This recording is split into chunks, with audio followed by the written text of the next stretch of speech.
एक दिन की बात है, गांव के प्राइमरी स्कूल में बच्चों को बताया गया कि आज से उनकी नई क्लास टीचर आएंगी।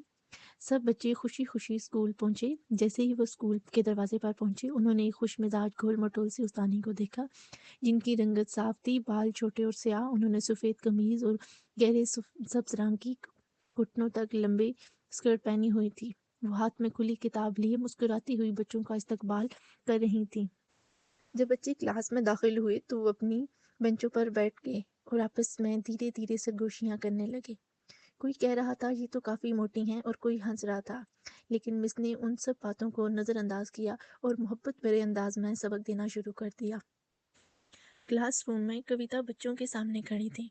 उन्हें बड़े प्यार से सब बच्चों को सलाम किया और अपनी किताब खोली। बच्चे अब भी हंस रहे थे, मगर वो खुश दिली सी पढ़ाने लगी। एक दिन वो खाली टन का डब्बा लेकर आई। वो क्लास के सामने खड़ी हुई और हल्के से डब्बा हिलाया, जिससे कड़कड़ाहट की आवाजें आए। बच्चे हैरत से देखने लगे कि ये क्या कर रही हैं। फिर उन्होंने बच्चों से पूछा, ये खाली डब्बा क्यों आवाज करता है? एक बच्चे ने हाथ उठाया और जवाब दिया, क्योंकि इसमें कुछ नहीं है। मिस ने मुस्कुराकर कहा, बिल्कुल सही। बच्चों के चेहरों पर समझदारी झलकने लगी। उन्होंने समझाया, ऐसे ही जो लोग खाली होते हैं वो ज्यादा शोर मचाते हैं। इल्म रखने वाले लोग खामोश और नर्म होते हैं। बच्चे हैरत में थे कि उनको मिस इतनी दाना है। कुछ दिनों बाद मिस कविता जमीन पर बच्चों के साथ बैठी। उन्होंने मिठाइयों के जरिए हिसाब सिखाना शुरू किया। बच्चे खुशी खुशी उनके पास बैठे थे। सब ने सीखने में खूब मजा लिया। क्लासरूम की दीवारों पर चार्ट और तस्वीरें थीं, और धूप की किरणें खिड़की से अंदर आ रही थीं। एक दिन स्कूल की इंस्पेक्टर आई। वो कमरे में दाखिल हुई और सख्त नज़र से सब कुछ देखने लगी। मिस कविता अदब से खड़ी थी, किताब अपने सीने से लगा रखी थी और हल्की सी मुस्कुराहट उनके चेहरे पर थी। इंस्पेक्टर ने बच्चों से कहा कि दौड़ लगाएं। बच्चे हंसकर मिस कविता की तरफ देखने लगे। सबने मिलकर इंस्पेक्टर से कहा कि वो भी दौड़ में हिस्सा लें। फिर मिस कविता ने हंसते हुए अपनी स्कर्ट थोड़ी सी उठाई और बच्चों के साथ दौड़ लगाने लगी। सबके चेहरे खुशी से चमक रहे थे। मिस कविता हंसते हुए बच्चों के साथ मैदान में दौड़ रही थी। इंस्पेक्टर ने अपनी रिपोर्ट लिखी, जिसमें मिस कविता की तारीफ हुई। वह मुस्कुरा रही थी।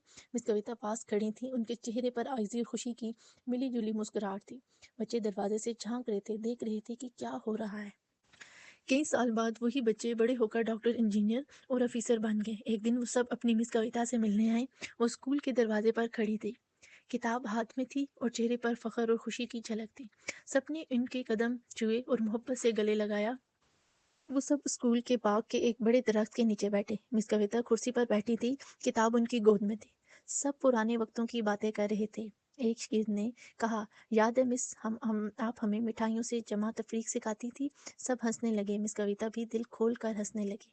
आखिर में मिस कविता स्कूल के दरवाजे पर खड़ी थी, किताब हाथ में थी और दूसरे हाथ से सबको अलविदा कह रही थी। उनके आसपास बच्चे और वही बड़े हो चुके शागिर्द खड़े थे। सब हाथ हिला रहे थे। स्कूल के पीछे सब दरख्त और नीला आसमान नजर आ रहा था। हर तरफ खुशी और फख्र का माहौल था।